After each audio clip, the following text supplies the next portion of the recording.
I still remember the way the sun hit the cracked driveway that afternoon.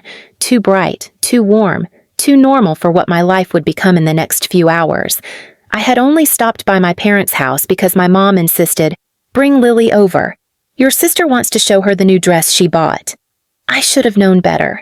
Every time I stepped foot into that house, something inside me tightened, like my body already knew danger before my mind accepted it. Lily, my 9-year-old, ran ahead of me, ponytail bouncing, holding her little sketchbook. She was excited. She always tried to see the good in people, especially in my family, who never once earned it. Please subscribe to our channel and tell us in comments from where are you watching this video. Inside, my mom barely glanced up from the living room couch. "She's late," she muttered, as if Lily was an inconvenience instead of a child who adored her. My sister Paige sighed dramatically, flipping her hair. "Hurry up, Lily, I don't have all day." I hid my irritation. I always did. Growing up there meant learning how to swallow every insult until your throat turned raw. Lily sat on the floor, showing Paige a drawing she made at school. A simple one. Our house, the two of us holding hands. Paige didn't even pretend to care. She laughed. "That's so childish. Why don't you ever draw something normal?" Mom snorted. "Well, what do you expect? Look who raised her." My cheeks burned, but Lily didn't even flinch. She just closed her sketchbook gently, like she didn't want her drawing to get hurt.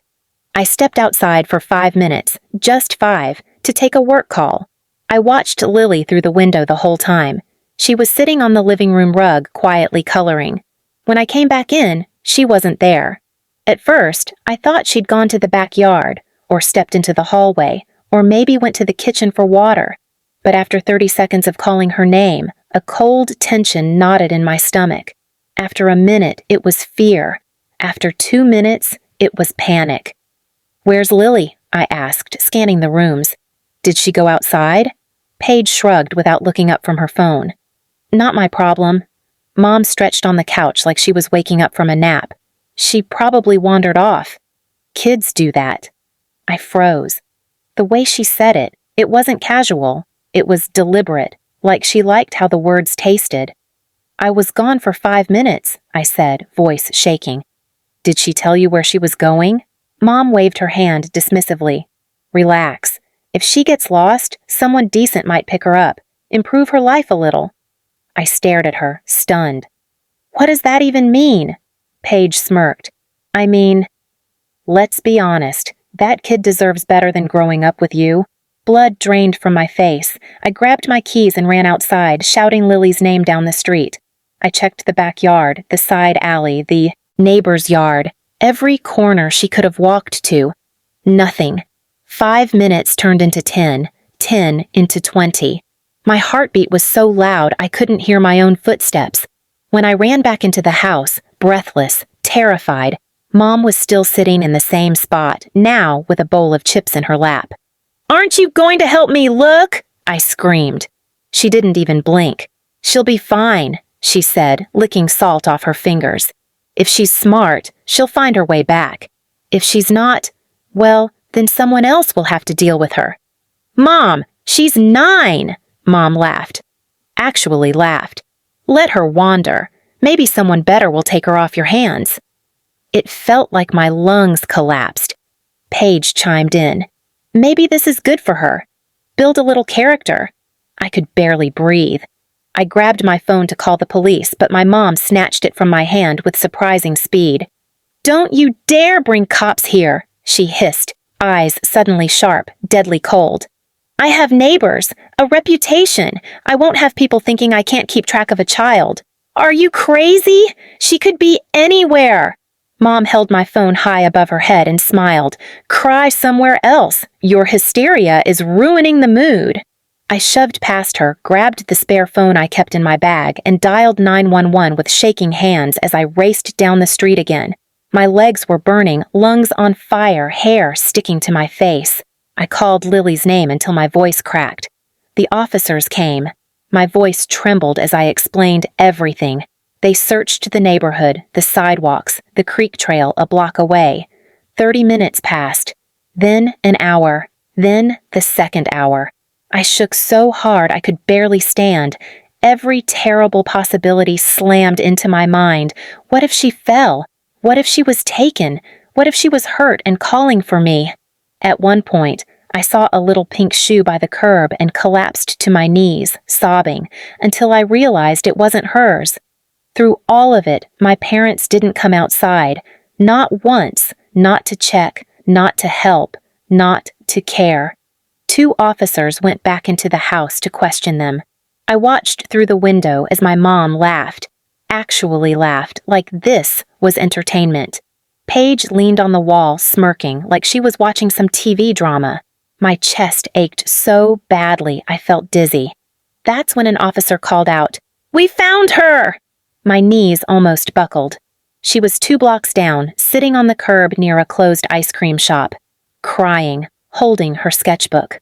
When I reached her, she ran into my arms so hard we both fell to the ground. "Mommy," she sobbed, "I was looking for you, but I didn't know where to go. Grandma said I should leave and see if someone else wanted me." I froze. My heart cracked in 2.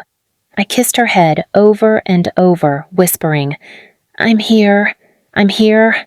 I will always be here." When we walked back to the house to get her backpack, my mom was at the e-docker with her arms crossed. "She's fine," she said. "You're being dramatic." Lily hid behind me, trembling. That was the moment, right there, in that doorway, when something inside me snapped clean in half. The part of me that kept forgiving, kept surviving, kept hoping they'd love me someday, died.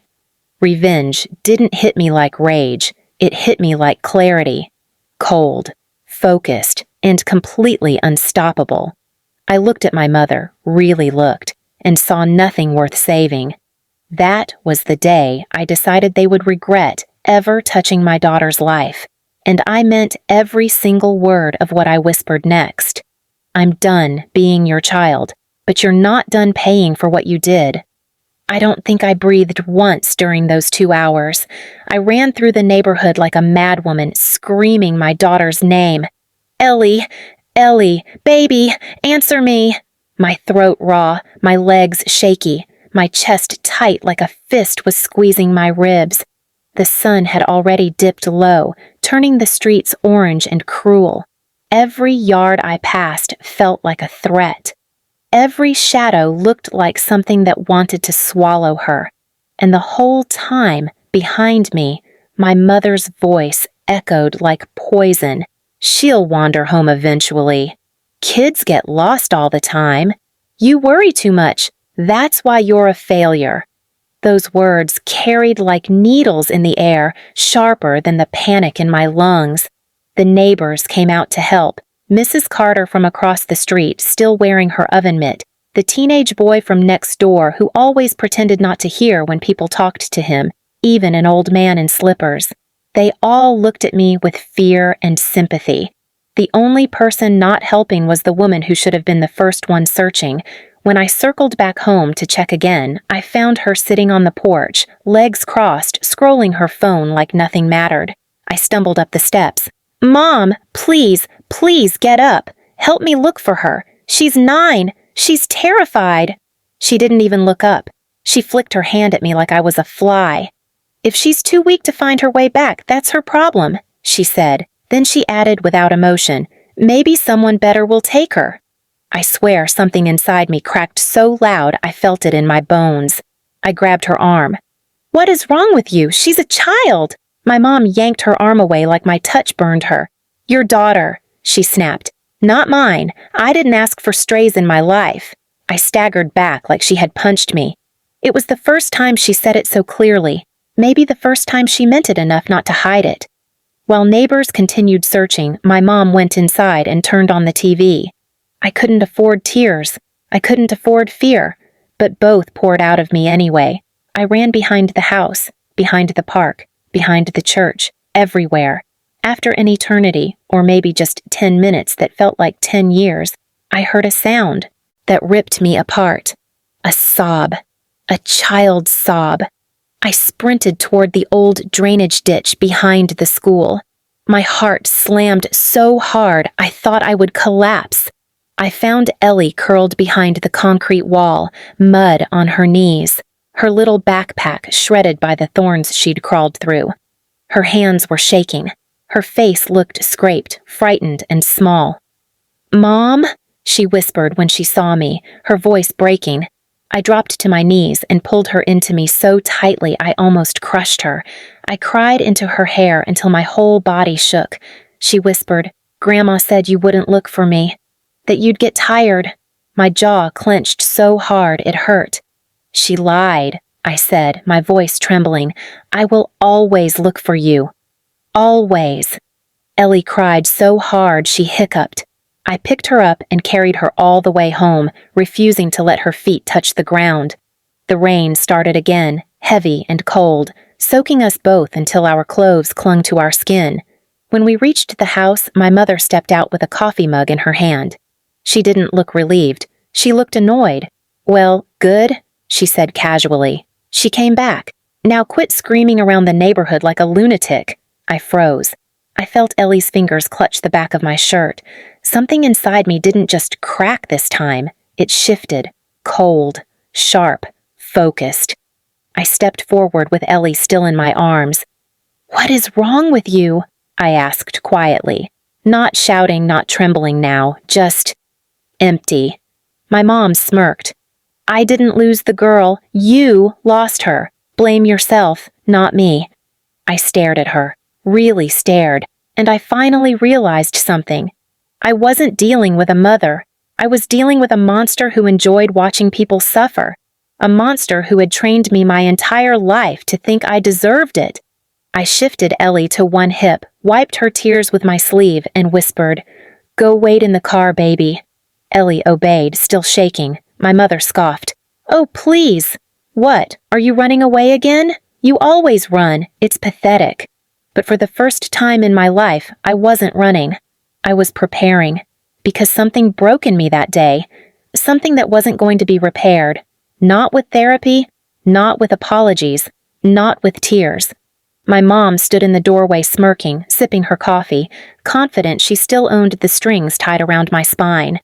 She didn't know I had cut them the moment I found my daughter in that ditch. She didn't know she had created something she could no longer control.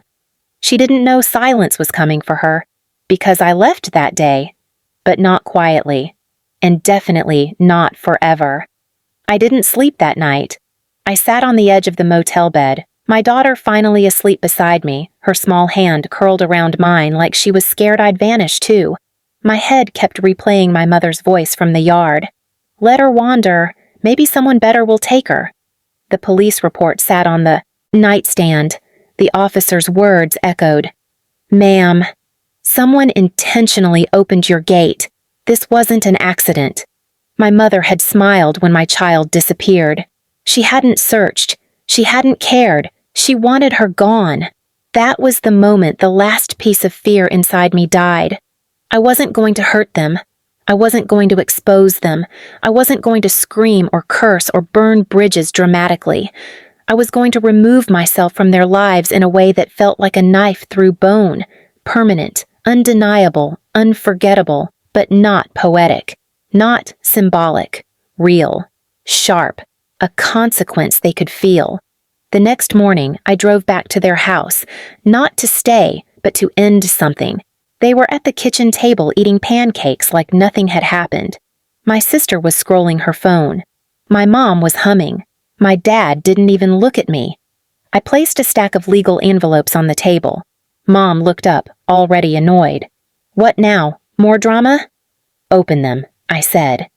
Inside the first envelope was the restraining order request, my signature already on it, stating that my daughter and I were to have no contact with them, and they were barred from approaching, visiting, calling, messaging, or coming near her school or future home.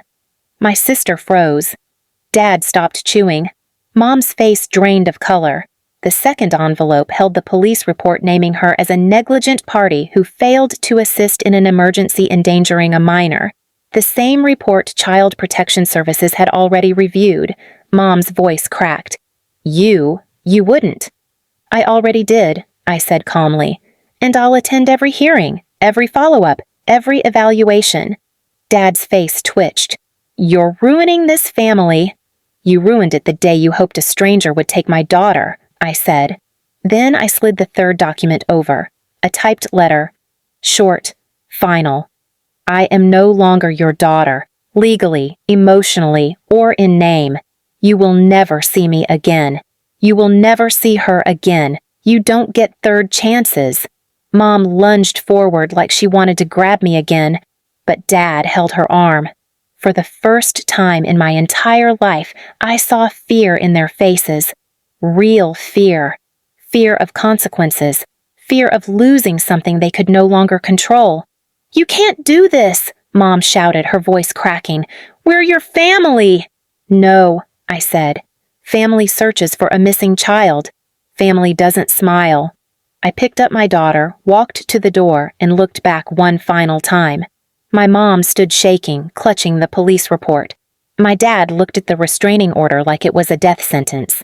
My sister was crying because for once the world wasn't bending around her, and I said the last words I will ever say to them. "You taught me what abandonment feels like. Now I'm teaching you what it looks like." I closed the door. They knocked for weeks, called from blocked numbers, showed up at places I used to, work, begged distant relatives to contact me, but every attempt went straight to my lawyer. Every violation added to the case. Every tear they shed made no difference. They wanted me gone my whole life.